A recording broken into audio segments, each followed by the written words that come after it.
Yo tout le monde, c'est Théo. Aujourd'hui, une nouvelle vidéo et peut-être la deuxième vidéo de aujourd'hui parce que j'ai déjà fait une vidéo si vous l'avez pas vue. Aujourd'hui, on va tout simplement réagir à une youtubeuse que je suis très fan et qui m'impressionne parce que c'est une fan de Code Lyoko. J'ai nommé le Aïta Fan Club. Alors, vous allez me tous dire qui c'est le Aïta Fan Club? Et bien tout simplement, c'est un fan de Code Lyoko qui fait des vidéos de gacha live de Kodyoko Virsunor, je sais pas comment ça veut dire, des fangames de Kodyoko, et quelques gacha live sur ces vidéos. Par exemple, la vidéo que je vais vous montrer, c'est les celles qu'on n'a jamais vues. On va commencer par la première et on va faire la deuxième. Et la prochaine vidéo, peut-être demain matin ou peut-être le soir, on fera les suites de les restes. On va commencer par la première, c'est parti. Alors, voilà. Bien, installez-vous très confortablement et voyons tout cela ensemble maintenant. Alors, oula. Bien. Alors vous vous souvenez tous de l'épisode pilote, le réveil de Xana? Ah ouais? Oh oui, bien sûr que vous vous en souvenez. Si vous êtes des vrais comme moi, évidemment. Et alors à un moment donné dans l'épisode, il y a une scène assez cocasse de course-poursuite entre Ulrich et Odd à travers tout le bahut. Parce que Ulrich et Jérémy se sont mis en tête de kidnapper Kiwi, donc le chien d'Odd, pour l'envoyer sur Lyoko à l'usine. Voilà. En gros, le clébard sert de cobaye. Voilà, D'accord. enfin bref. Et à l'intersection d'un couloir pendant la course-poursuite, Ok. paf, Wow! il Ah, la entend du cascadeur de son malade. et ils se retrouvent tous les deux dans une position un peu délicate. Ensuite, il se relève assez rapidement et termine sa course-poursuite. Bon, jusqu'ici, tout est normal, vous me direz. Seulement, ce que vous ne saviez peut-être pas, et je dis bien peut-être parce que je suis certaine que certains d'entre vous savent déjà à peu près tout ça, mais une scène a été censurée au moment où Odd et Sissi se retrouvent l'un sur l'autre. En effet, dans le script d'origine, les choses devaient se dérouler de manière assez différente de l'épisode. Et donc, normalement, on aurait dû apercevoir brièvement une scène qui montre que les mains de Odd avaient atterri sur la poitrine de Sissi. Et Ok, d'accord. Alors déjà, hashtag odd pervers, je pense. Mais après, c'est un accident, donc ça peut arriver à tout le monde. tandis que Odd avait l'air assez gêné, Sissi, elle, devait lui dire d'un ton assez froid: toi, je te conseille de retirer tes grosses pattes de là où elles sont. Voilà. Et donc après ça, la suite on la connaît puisqu'il s'agit de la même scène qu'on voit dans l'épisode. Il n'y a plus de changement quoi. Et donc, vous vous doutez Ok, ça va. bien qu'une scène comme celle-ci n'avait rien. Les gros obsédés, hein, quand même. Oh, ça m'intéresse ça. Bien, cette fois-ci, on va s'intéresser à l'épisode 84, Missile guidé, dans la saison 4. Et donc là encore, Oh, ta mère la pub! Putain! Excusez-moi, donc la pub m'a... Je sais pas pourquoi il s'est mis, mais on reprend. dans la saison 4. Et donc là, encore une fois, nous avons une scène qui a été supprimée, ou plutôt modifiée, on va dire. Rappelez-vous, à la fin, Aelita découvre enfin que Jérémy est l'auteur de la carte postale qui lui a été envoyée en début d'épisode, et elle le remercie. Et ensuite, il y a Jim qui débarque dans la chambre et demande aux deux ados s'ils n'ont pas vu Odd, parce que croyez-le ou non, mais ce malade a kiffé la terrine pour chien qui était destinée à Kiwi. Ouais, T'es ça c'est sérieux? plutôt gerbé. Mais bon, après, voilà, hein, les goûts et Ah les ouais, couleurs, ça d'accord. se discute pas. C'est vrai que je me rappelle pas de ça, hein. Mais... Alors déjà de un, c'est pour Kiwi. Alors tu respectes Jim, mais puis voilà. Et justement, c'est ce moment-là qui est intéressant. Car dans le script d'origine, Jim n'aurait jamais dû apparaître en vérité. Non. Hmm. Après que Aelita ait remercié Jérémy, elle devait alors s'avancer très lentement vers lui. Leurs deux visages étaient alors de plus en plus proches l'un de l'autre. Et terminé, voilà, ça aurait dû se T'es terminer sûr? comme ça, hein, bah oui, hein. What did you expect, hein? Vous vous attendiez à quoi? Et donc cette scène avait pour but de nous laisser nous imaginer que Oh les là là deux là là. personnages J'ai envie étaient de en train de tellement voir ça dans s'embrasser la à la série. fin. Et aussi de nous prouver qu'une relation amoureuse réelle existe bien entre les deux personnages. Alors, Hot fait tomber. D'accord. Retournons maintenant 2 saisons en en arrière avec l'épisode 28, Terre Inconnue. Donc, Alors, on va se donc remettre le dans le deuxième contexte épisode, pour si mieux comprendre. j'imagine bien. Donc au début, Sissi met 4 ans à sortir de la douche. Ouais, madame prend tout son temps, elle en a Oh rien la, à foutre des oh, la autres. vraie connasse celle-là. Grosse égoïste, 4 heures de comme d'hab. pour rester Et dans la donc, douche. après avoir bien fait chier tout le monde, eh bien, elle s'attaque à Aelita en lui faisant un bon gros coup de pute, hein, faut le dire, en l'envoyant dans les douches des garçons. Ouais, rien Ah que ouais, ça. mais Surpris attends, par ça je l'arrivée me rappelle d'Aelita tellement dans que le c'est douche, vraiment une Ulrich peste. et J'ai Odd envie tellement de finissent mettre par une la grosse claque dans sa repousser dans le gueule. couloir en lui expliquant que les douches des filles se trouvent à l'étage du dessus ou à l'étage du dessous, je sais plus trop, bref. Et suite à cela, s'ensuit alors un échange de punchline assez hilarant entre Sissi accompagnée de ses deux trous de balle D'accord, Naël elle et a Nicolas, aucune pitié. et Ulrich et Odd sortant de la douche en serviette de bain. Et c'est là qu'une scène ayant été censurée aurait dû intervenir originellement dans le script. Et oui, pendant l'échange de punchline entre Sissi et Odd, la serviette de ce dernier devait descendre un petit peu trop bas, si vous voyez ce que je veux dire. Et Sissi Ok, d'accord, d'accord. d'un air dégoûté. Et presque immédiatement après, Odd finit par remonter sa serviette d'un air très gêné. Mais malheureusement, le mal est fait, puisque Sissi a perdu son innocence en voyant quand même ses attributs. Ah bah d'accord. Voilà, vous savez tout. Pas étonnant que cette scène ait été supprimée, n'est-ce pas? Alors. Ah, elle devrait arriver plus tôt. C'est dans quel épisode Passons maintenant à ça? la quatrième scène qui a été supprimée, donc elle se trouve dans l'épisode 52, Réminiscence. Ah, le Et dernier là, ça épisode va aller de très la vite saison parce 2. qu'il y a juste un petit changement mineur. Rafraîchissons-nous un petit peu la mémoire si vous voulez bien. Donc les héros doivent se rendre sur le 5e territoire pour aller chercher le fragment manquant d'Aelita que Jérémy a détecté. Ouais. Seulement la tâche ne sera pas aussi facile parce que Xana va leur mettre des bâtons dans les roues en mettant en place divers pièges. Et finalement, la salle du 5e territoire finira par s'effondrer. Ulrich et Aelita chutent alors vers le vide, mais au moment où tout semblait perdu, des mantas contrôlés par Franz Hopper font leur apparition et viennent au secours des deux héros, leur sauvant ainsi la peau des fesses in extremis. Et le changement est là, justement. Normalement, dans le script d'origine, il n'était pas prévu que les mantas arrivent à ce moment-là. Non, elles auraient dû arriver bien plus tôt. En effet, bien avant cette scène, il y en avait une où les héros devaient d'abord combattre toute une série de rampants dans un couloir. Et c'est là que les mantas auraient dû intervenir pour prêter main forte aux Lyoko guerriers en zigouillant tous les rampants sur leur passage. Ce changement est un pur choix scénaristique et c'est assez dommage parce que ça aurait été assez stylé de voir ça dans l'épisode quand même, vous trouvez pas? Je suis d'accord. Oula! J'aime pas ça. Quand ça part de William, je me suis dit qu'il y a quelque chose. Avec cette fois-ci une scène qui a été censurée pour cause de trop grande violence. Donc Ouais. là, il s'agit de la scène où Yumi se fait dévirtualiser dans la salle du cœur de Lyoko par William possédé par Xana. Et là, pour le coup, je vais même pas parler, je vais plutôt vous laisser avec des extraits vidéo, carrément, ça sera beaucoup plus parlant. Alors pour commencer, voici la scène telle que nous la connaissons dans l'épisode.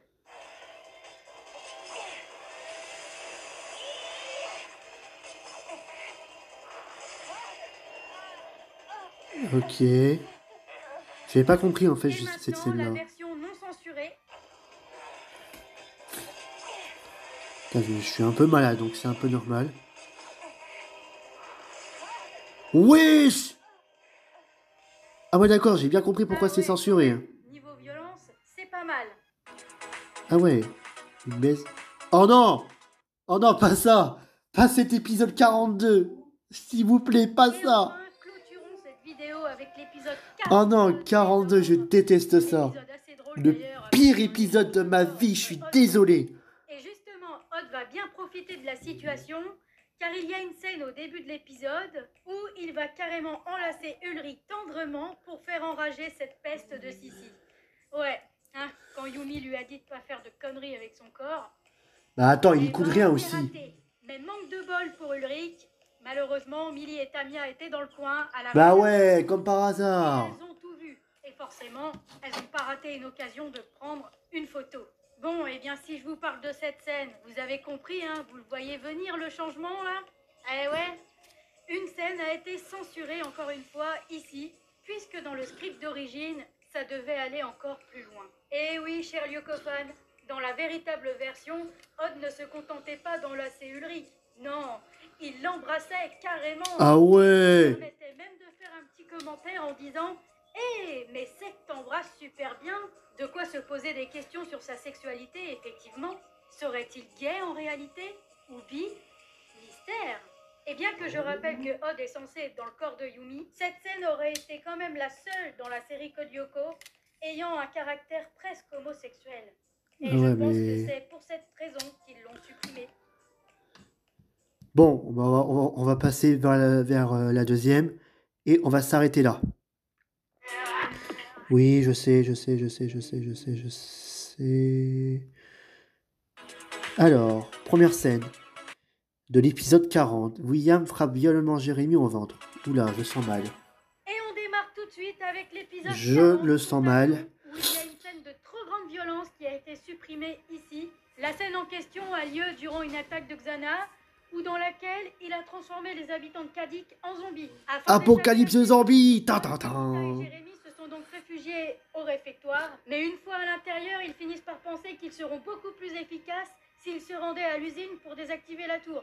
Bah ouais, en même temps, c'est la meilleure chose à faire. Mais au moment où Jérémy et Aelita s'apprêtent à quitter le réfectoire, William s'en aperçoit grâce à Hervé qui a fait sa grosse poucave. Bah Et ouais, il pousse c'est un alors petit très bâtard. violemment Jérémy au sol afin de les dissuader de partir. Bon, ça, c'est le résumé de la scène qui se déroule dans l'épisode. Mais cette séquence était légèrement différente dans le script d'origine.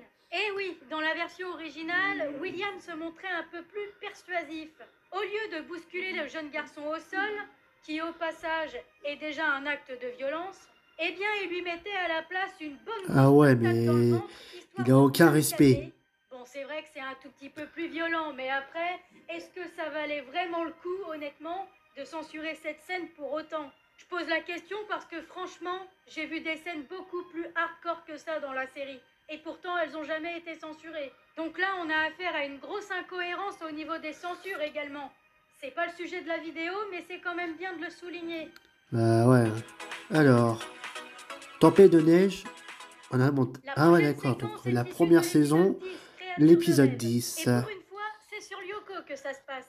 Récapitulons un petit peu. Dans cet épisode, Jérémy n'arrive pas à localiser Aelita sur Lyoko étant donné que la jeune fille a été capturée par un gardien. Il en a alors déduit que la matérialisation avait fonctionné et que par conséquent, la nouvelle élève qui venait de débarquer à Kadik, Talia, et sosie imparfait d'Aelita, était en réalité nulle autre que la jeune fille aux cheveux roses.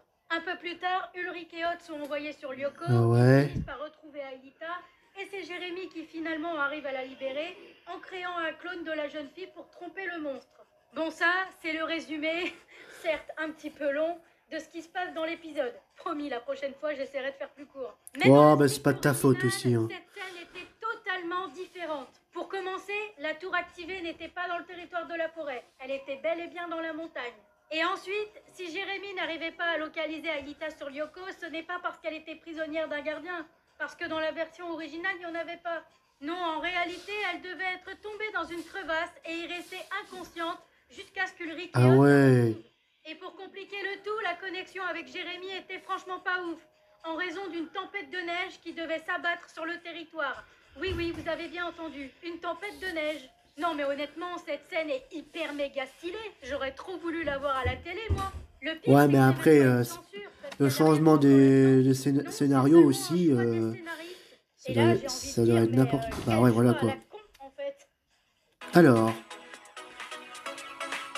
allez, qu'est-ce que c'est Bon, alors encore? celle-ci, à mon avis, tout le monde la connaît. Nous sommes à l'épisode 12, Attaquant piqué. Et la particularité de la scène qui a été supprimée, c'est que malgré le fait qu'elle ne soit pas montrée à l'écran, eh bien elle figure quand même dans le résumé officiel de l'épisode. Bien, comme d'hab, on va d'abord se faire un petit récap si vous voulez bien. Donc dans cet épisode, Ulrich et Yumi sont victimes d'une machination tordue de Sissi qui a envoyé au jeune homme une fausse lettre d'amour signée par Yumi, soi-disant. Elle fait tout ça afin de semer la zizanie dans leur relation. Et malheureusement, son coup foireux fonctionne puisqu'Ulrich va faire la gueule à Yumi pendant presque tout le long de l'épisode. Bon ça, vous l'avez compris, c'est ce qui nous est montré. Mais dans le script original, avant tout ça, a eu lieu une autre scène dans laquelle on pouvait découvrir les raisons qui ont poussé Sissi à commettre cet acte. Et Ah on ouais. comprend alors qu'il s'agissait en réalité d'une vengeance. En effet, dans cette scène, Sissi a décidé de prendre son courage à deux mains et d'aller enfin avouer ses sentiments à Ulrich. Mais malheureusement, la réaction du jeune homme n'est pas vraiment celle qu'elle attendait, puisqu'il va partir en gros fou rire total. En gros, le mec, il va se foutre littéralement de sa gueule. Profondément blessé, Ah ouais. il décide donc de partir, et c'est suite à ça que naîtra sa fameuse vengeance. Et pour le coup, je pense que les scénaristes ont fait une belle connerie en enlevant cette scène, puisque ça aurait permis aux téléspectateurs de mieux comprendre dès le départ pourquoi Sissi en est arrivé là. Alors attention, je dis pas qu'il faut cautionner son geste, mais vu les circonstances, moi je dis Ulrich l'a pas volé quand même. Moi, je pense qu'elle a raison. Hein. Elle a vachement raison. Oh putain, encore William, qu'est-ce qu'il veut? Ok, alors pour celle-ci, si vous Mauvais êtes conduite. anti-William Ah, ou 39. si vous êtes un énorme fan du couple Ulumi, ça va pas vous plaire du tout. Ah bah au moins, vous pourrez pas Ah bah dire moi que je vous serais êtes pas partagé fan, hein. après, hein. Je Nous serais en pas sommes fan donc de à l'épisode William 39, Yumi. mauvaise conduite. Et cette fois-ci, la scène supprimée en question a été censurée car elle a été jugée trop romantique. Souvenez-vous, au début de l'épisode, Ulrich suit Yumi jusqu'à chez elle et découvre la jeune fille en compagnie de William qui la drague. Fou de rage, il a donc décidé de partir avant même d'avoir vu que Yumi avait refusé les avances du beau brun. Ce qui est d'ailleurs une énorme erreur de sa part. Mais bon, je suis pas là pour analyser l'épisode, donc bref. Donc jusque-là tout va bien, il s'est rien passé. Mais dans le script original, eh bien, il s'en est passé des choses, malheureusement. Bon, la scène ne change pas beaucoup. Ulrich, comme dans l'épisode, suit Yumi jusqu'à chez elle. Il la retrouve donc en compagnie de William, encore une fois, qui la drague. Donc il se barre avant même d'avoir vu la fin. Sauf que cette fois-ci, à la différence, c'est qu'il a eu bien fait en fait. Puisque cette fois-ci, le beau ténébreux a eu ce qu'il voulait. Il a enfin embrassé Yumi. Bon, pour vous Ah donner un mais petit il est peu plus con de aussi détails, William. Hein. en vérité, c'était un accident.